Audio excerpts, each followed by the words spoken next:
종말론이란 에스카탈로지, 영어로 그렇게 표현합니다.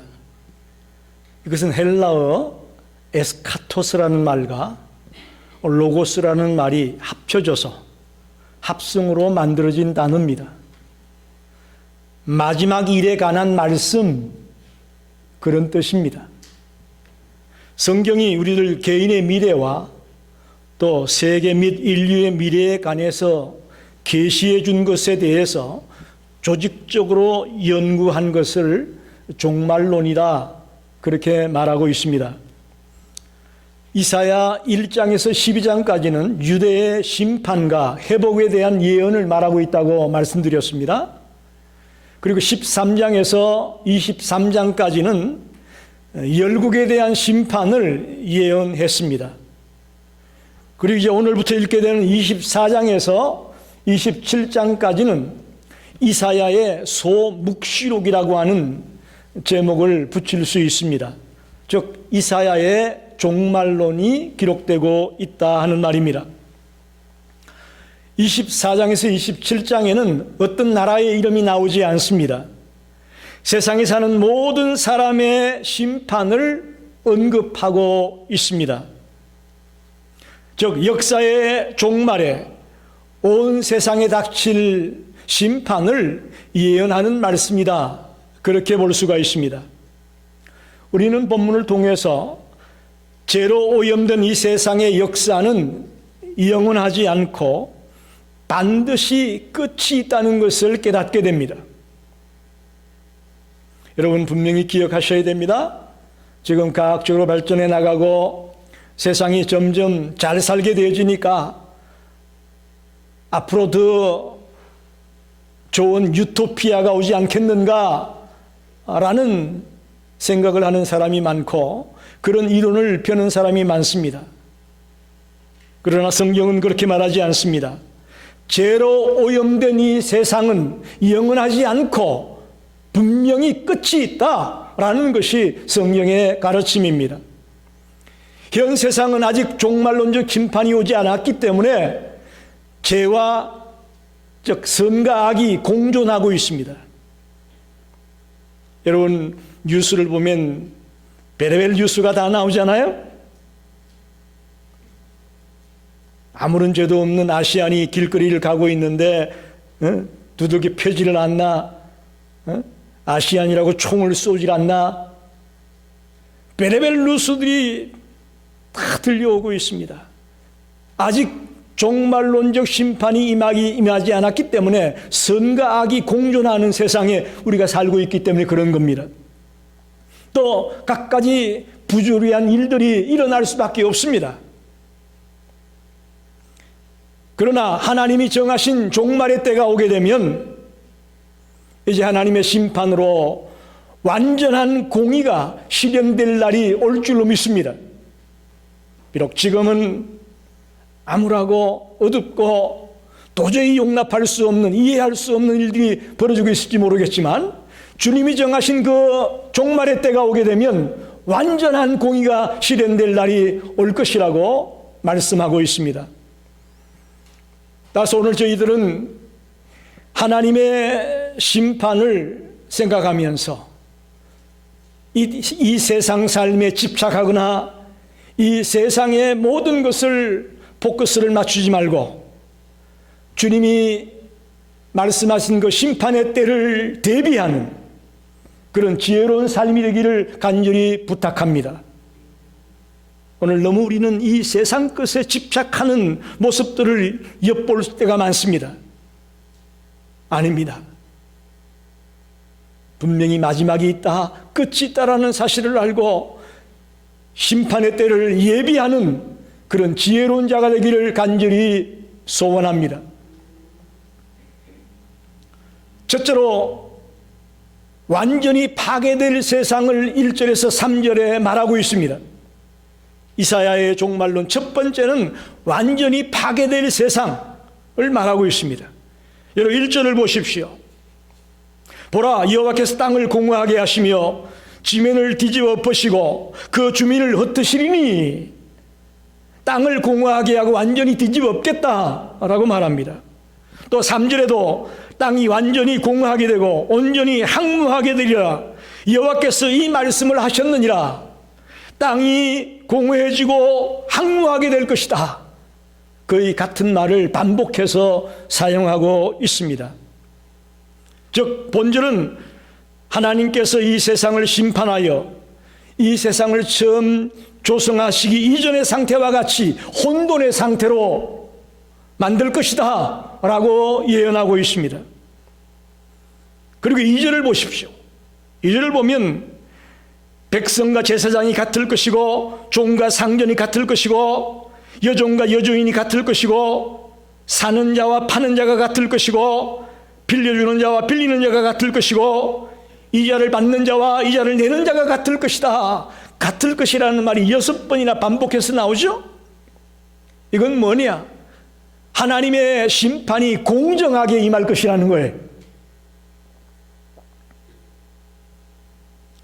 인종을 가리지 않습니다. 사회적인 지위를 가리지 않습니다. 빈부와 노소를 가리지 않습니다. 공정하게 하나님의 심판이 임할 것이라고 말하고 있습니다. 그렇다면 여기서 우리가 한번 생각해 봅시다. 도대체 왜 하나님이 애써 창조해 놓은 이 세상을 이렇게 황무하게 만들고 황폐하게 만들려고 하실까? 우리 질문을 안 할 수가 없습니다. 하나님이 그렇게 정말 아름답게 지은 이 세상을 왜 이렇게 파괴하려고 하실까? 심판하려고 하실까? 우리는 질문하게 됩니다. 그것은 하나님께서 만물을 창조해 놓고 이 만물을 다스릴 자로 우리 인간을 세우셨습니다. 이 땅을 관리하고 주관해 나가라고 인간을 세워 주었습니다. 그런데 그 인간이 죄로 말미암아 타락하면서 하나님이 본래 창조의 목적에 어긋난 방향으로 이 땅이 흘러갔다는 사실입니다. 하나님이 지으셨을 때 그 아름다운 상태를 완전히 상실해버렸기 때문에, 훼손해버렸기 때문에 이제 하나님은 그것을 그냥 두고 볼 수 없다라는 것이죠. 여러분 한번 묻습니다. 여러분 집에 어떤 가전제품이 있다고 합시다. 예를 들어 컴퓨터가 있다고 합시다. 그게 망가지면 어떻게 됩니까? 버려야 되죠. 그거 그냥 뒀다가는 괜히 자리만 차지하고 거추장스럽고 아무짝에도 쓸데없어요. 그냥 버려야 되는 거예요. 그리고는 새로운 것으로 대체하는 것이, 또 새로운 컴퓨터를 사든지 또는 새로운 것으로 대체해 놓는 것이 방법이라고 봅니다. 하나님께서는 그런 관점에서 도저히 망가져버린 이 땅을 그냥 두고 볼 수 없기 때문에 때가 되면 심판하실 것이라고 말씀하는 거죠. 지금 우리가 사는 세상은 우리가 알고 있는 것보다 훨씬 많은 문제를 가지고 있습니다. 얼마 전에 뉴스에 보니까 지금 빙하가 녹고 있는데 그 속도가 100배나 빨라졌다.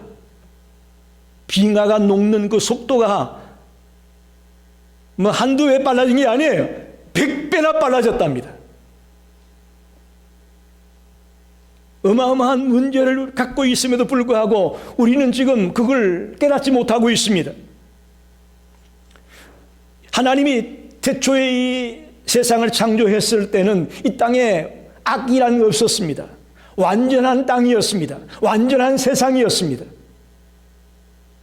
그런데 인간이 죄로 말미암아 타락하게 되면서 모든 것이 뒤틀어지고 말았습니다. 자연도 파괴되고 말았습니다. 성경을 보면 타락한 이후에 가시와 엉겅퀴가 생겨났다고 합니다. 기근과 태풍과 지진과 해일과 하산과 다양한 공포스러운 것들이 생겨졌다고 말합니다. 지금 우리도 마찬가지입니다. 코로나 바이러스라고 하는 이 바이러스로 인해서 이 지구촌에 대재앙이 벌어지고 있습니다. 자연 질서의 파괴로 말미암아 이런 것들이 온 것입니다. 여러분, 혹자는 종말론을 이야기하면 거부합니다. 어떻게 거부하느냐? 크리스찬들이 괜히 겁주려고 종말론을 만들어가지고 퍼뜨리는 거야. 그거 들을 필요 없어. 이렇게 말합니다. 여러분 그렇게 생각하십니까? 목사가 괜히 겁주려고 종말론을 지금 얘기하는 것 같습니까? 잘못된 생각입니다. 여러분 예를 들어 봅니다. 하나님께서 노아 시대 때 홍수 심판을 예언했습니다. 그대로 됐습니까? 안 됐습니까? 그대로 이루어졌습니다. 하나님이 소돔과 고모라를 불로 멸망하겠다고 말씀하셨습니다. 그대로 됐습니까? 안 됐습니까? 그대로 되었습니다. 이전에도 한 번 약속하신 것을 그대로 실천하시던 그 하나님께서 이제도 약속하신 것을 그대로 진행하실 것을 믿습니다. 그게 크리스찬의 고백이고 크리스찬의 종말관입니다. 우린 하나님의 약속의 말씀을 붙들고 달려가는 사람임을 꼭 기억하십시오. 두 번째로 그럼 왜 심판하느냐? 심판의 원인이 뭐냐라는 거예요. 그렇죠? 조금 전에 인간의 타락이라는 말을 잠깐 했습니다만은 좀 더 구체적으로 도대체 심판의 원인이 뭐냐 하는 것이 4절로 6절에 나와 있습니다. 5절을 봅시다. 땅이 또한 그 주민 아래서 더럽게 되었으니 이는 그들이 율법을 범하며 율례를 어기며 영원한 언약을 깨뜨렸다. 세 가지를 말하고 있습니다. 율법을 범했다. disobeyed the laws. 그렇게 말합니다. disobey. 불복종이라는 말을 쓰고 있습니다. 그들은 율례를 어겼다. violated. violated라고 말합니다. 어겼다고 말합니다. 영원한 언약을 깨뜨렸다. broken the everlasting covenant. 하나님의 영원한 언약을 깨뜨렸다. 이 세 가지로 심판의 원인을 정확하게 지적해주고 있습니다. 먼저 첫째로 율법을 범했다. 이게 무슨 말일까요? 여기서 말하는 율법은 좁게는 시내산에서 모세를 통해 이스라엘 백성에게 준 말씀을 말할 수 있습니다. 그러나 넓게는 단순히 하나님이 인간을 포함한 온 세상 만물들에게 준 삶의 원리다. 좀 더 폭넓게 이 율법을 해석하는 것이 좋다고 보고 있습니다. 모든 인간을 향한 하나님의 보편적인 뜻을 의미합니다. 인간이 하나님의 피조물로서 창조주 하나님 앞에 가져야 할 올바른 태도, 올바른 자세, 이런 것들을 이끌어서 율법이다, 그렇게 해석할 수 있습니다. 근데 그걸 범했다는 겁니다. 즉 하나님 앞에 올바른 도리를 가지고 순종하며 살아야 할 인생들이 그 하나님을 무시하고 우리의 주권자여 우리의 창조자인 그 하나님을 무시하고 불복종하면서 내 멋대로 달려갔기 때문에 하나님의 심판이 있을 것이다, 그렇게 말씀하는 겁니다. 오늘 우리도 모르는 사이에 이 하나님 앞에서의 올바른 도리를 상실한 채 내가 편한 대로, 내가 좋은 대로, 내 멋대로 하려고 할 때가 참 많습니다. 그래서 이 땅에 갖가지 죄악들이 난무하고 있는 것입니다. 두 번째는 그들은 율례를 어겼다. 율례를 어겼다. violated the status 그렇게 말합니다. 법령, 규례, 규정 이런 뜻이에요. 율례란 규례나 의무사항을 말합니다. 각 국가가 제정한 헌법과 법률, 그리고 하나님의 말씀인 성경이 지시하고 있는 규례까지를 다 포함하고 있습니다. 그런데 인간은 자기중심적인 죄성을 갖고 있기 때문에 이 하나님의 규정된 법에 얽매이기를 싫어합니다. 그래서 하나님으로부터 나온 율례를 자신의 독단적인 견해에 따라서 아전인수격으로 왜곡하고 적용해 나가려고 하는 거죠. 달면 삼키고 쓰면 내뱉는 그런 행동을 일삼는다는 것입니다. 이것은 한마디로 말하면 하나님의 하나님 되심을 무시하는 행위입니다. 지금 이 땅에 얼마나 그런 일이 많습니까? 하나님의 하나님 되심을 무시하고 살아가는 인생들이 너무나 많습니다. 너무나 많습니다. 그러기에 너희들이 결국 심판받을 수밖에 없다라고 말씀하는 것이죠. 다시 말해 이 말씀은 이미 선포된 하나님의 말씀을 인간의 생각으로 새롭게 대체해버렸다는 거예요. 하나님의 규정을 하나하나 따라 나가면 문제가 없을 텐데 그게 힘드니까 자기에게 편한 대로 인간이 바꿔버렸다는 얘기예요. 그래서 하나님은 그들을 심판하겠다고 말씀하는 겁니다. 세 번째는 그들은 영원한 언약을 깨뜨렸다. Broken the everlasting covenant. 영원한 언약을 깨뜨렸다. 두 가지는 즉 율법을 범하고 율례를 어겼다는 이 말은 어느 정도 인간의 가실, 실수로 인해서 있을 수 있다. 이렇게 볼 수도 있겠죠. 그러나 여기 세 번째 영원한 언약을 깨뜨렸다. 이것은 다분히 의도적인 자세가 내포되어 있습니다. 인간이 의도적으로 이걸 깨뜨렸다는 거예요. 성경에 영원한 언약이라는 말은 13번이나 나와 있습니다. 대표적인 것을 예를 들어보면 구약에 노아의 언약이 있는데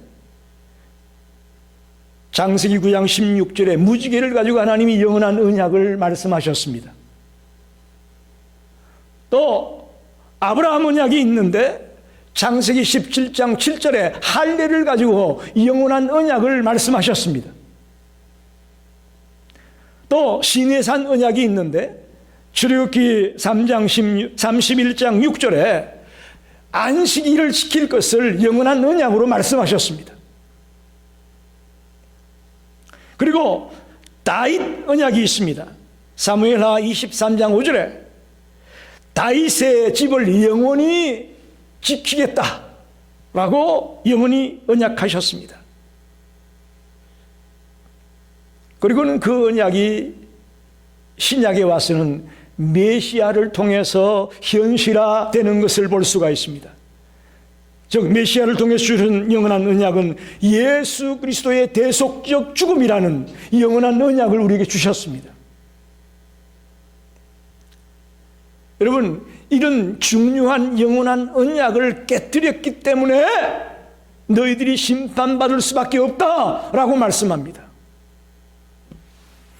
오늘 이 땅에 많은 사람들에게 물어보십시오.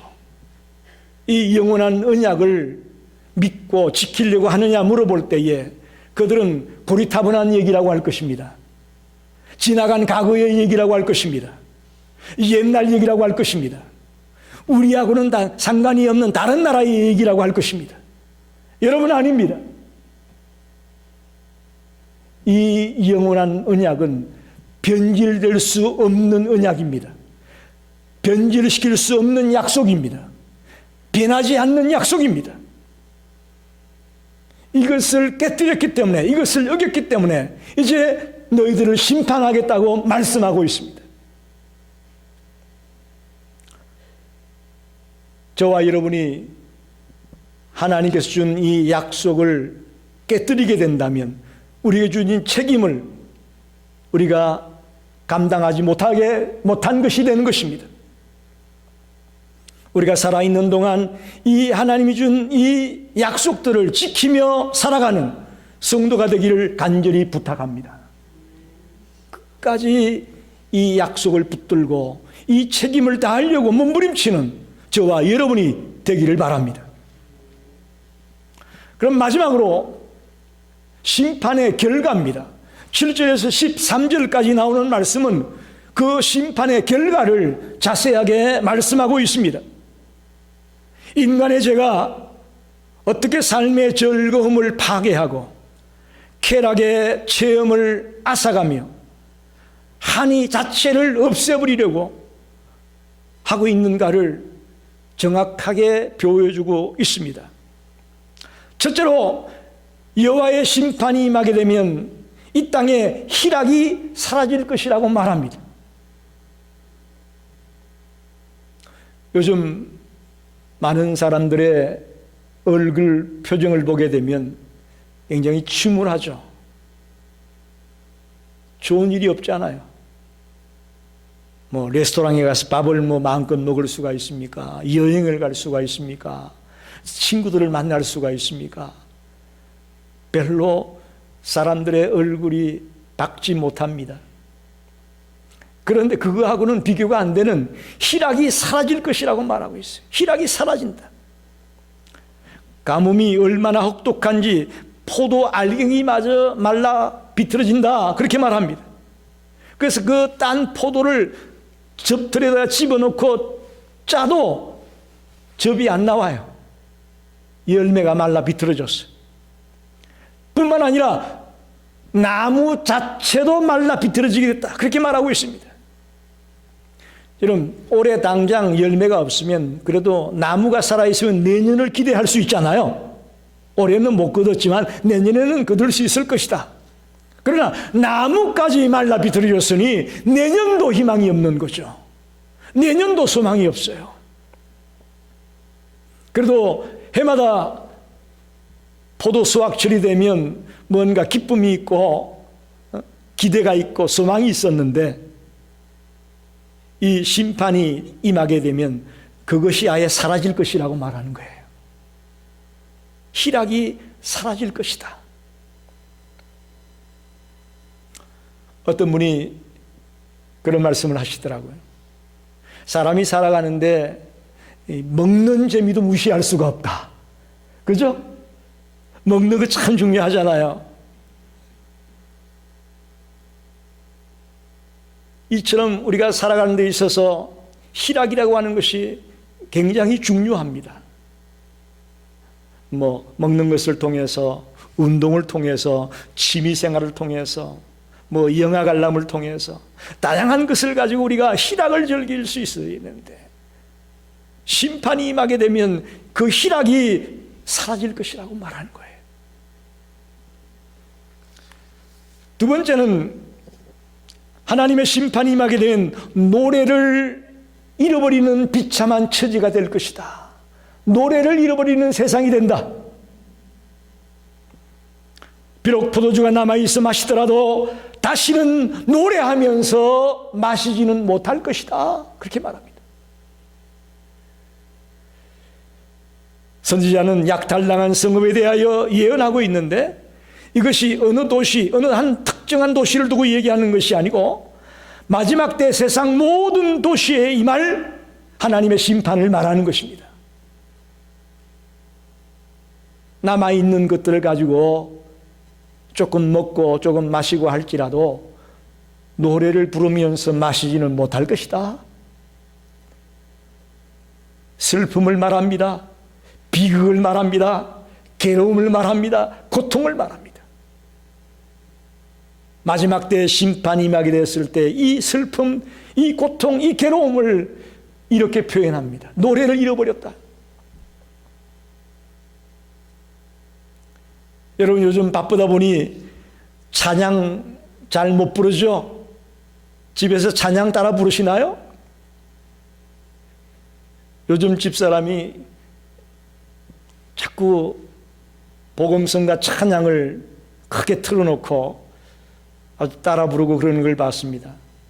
근데 같이 연애가 되더라고요. 참 찬양이 이렇게 좋은 건데 우리가 좀 너무 등한시했구나라는 생각을 하게 됐어요. 이렇게 좋은 찬양들이 많은데 우리가 너무 무시했구나라는 생각을 하게 됐습니다. 여러분, 하나님의 심판이 임하게 되면요, 노래를 하고 싶어도 노래를 못해요. 노래할 수 없는 세상이 와요. 이처럼 하나님의 심판이 임하게 되면 엄청난 슬픔과 비극이 올 것을 말하고 있습니다. 마지막으로 하나님의 심판이 임하게 되면 온 땅이 항폐하게 될 것이다. 온 땅이 항폐하게 될 것이다. 집들의 문이 닫혀 있습니다. 왕래하는 사람도 없습니다. 또 살아남은 자들이 너무나도 무서워서 문을 굳게 잠그고 안에 조용히 도사리고 숨어 있다고 말합니다. 도시는 완전히 파괴되었을 뿐만 아니라 더 이상 방어할 능력이 없습니다.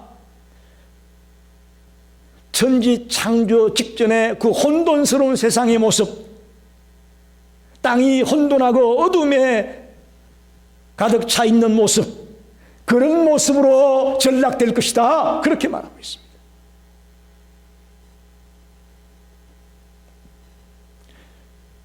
제가 꽤 오래전에 차로 미국의 동부 지역을 여행한 적이 있습니다.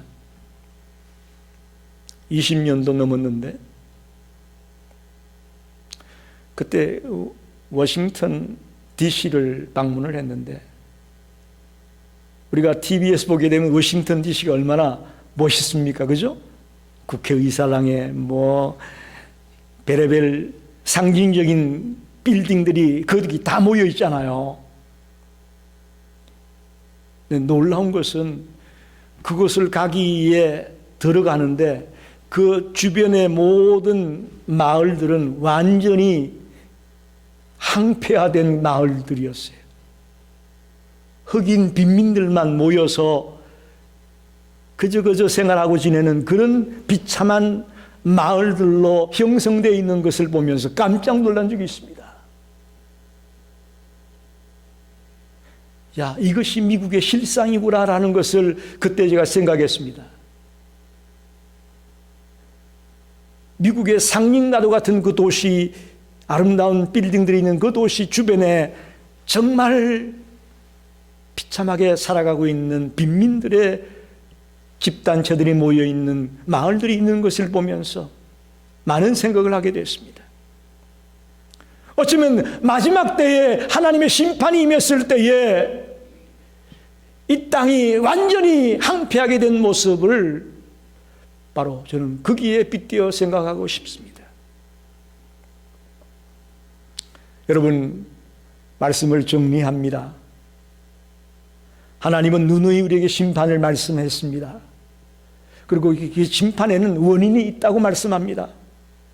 그리고 그 원인 때문에 결과가 올 수밖에 없다고 우리에게 말씀하고 있습니다. 그럼에도 불구하고 오늘 우리는 심판을 생각하지 않습니다.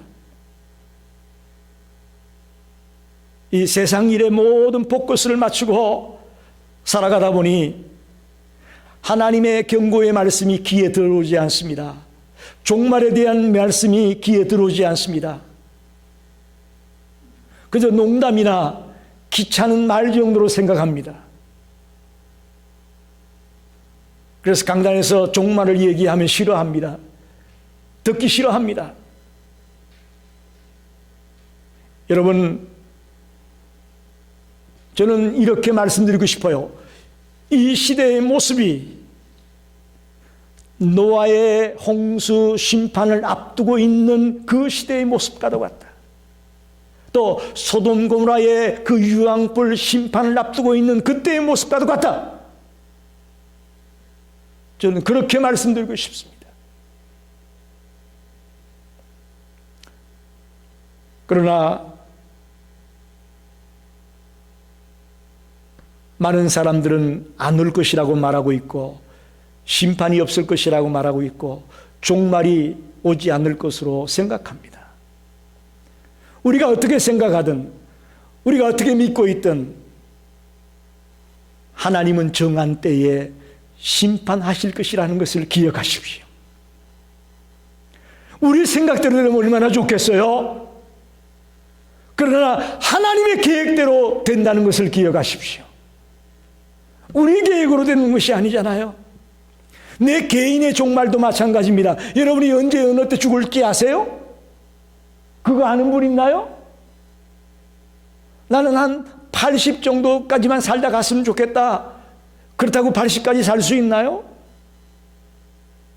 내 개인의 종말도 내가 원하는 대로 되지 않습니다. 더더욱 이 우주의 종말도 우리의 생각대로 되는 게 아니에요. 하나님의 정한 계획대로 진행됨을 우리는 알아야 됩니다. 저는 이 세상에 두 부류의 사람이 있다고 생각합니다. 이 종말에 대한 말씀을 믿는 자와 믿지 않는 자, 두 부류의 사람이 있는 거예요. 우리 사랑하는 성도들에게 부탁합니다. 여러분 선택하십시오. 이 종말의 말씀을 믿을 거냐 안 믿을 거냐 선택하십시오. 선택하셔야 됩니다. 나는 지금 어디에 속해 있느냐, 믿는 자냐 안 믿는 자냐, 또 나는 지금 어떤 삶을 살고 있느냐, 그 종말 때를 준비하며 깨어있는 자냐, 아니면 나하고 상관없는 일이니까 방치해버리고 내 멋대로 사는 자냐. 선택하십시오.